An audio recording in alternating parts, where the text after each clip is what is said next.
আপনি কি পরিচিত হতে চান? তাহলে আপনার এলাকায় বড় নেতাদের সাথে আপনি থাকবেন।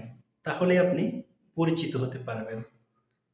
কারণ বড় নেতাদের সাথে থাকলে আপনাকে সবাই চিনবে, সবাই প্রশ্ন করবে, "এই লোকটা কে? নেতার পাশে বসে আছে, এই লোকটা কে?"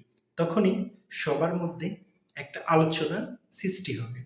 তখনই আপনি পরিচিতি লাভ করবেন। তবে কথা হলো পদ নেওয়া যাবে না। আপনি যখন পদ নিবেন তখন বিতর্কিত হয়ে যাবেন। সেজন্য পদ নেয়া যাবে না।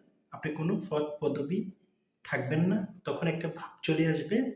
তখন আর পরিচিতি হওয়ার বদলে দুর্নাম হবে বেশি। সেজন্য নেতার আশেপাশে থাকবেন।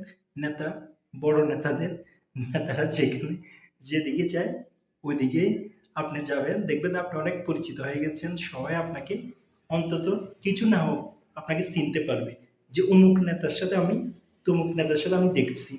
যদিও পরবর্তীতে মাইর খেলে এর দায়ভার আমার না।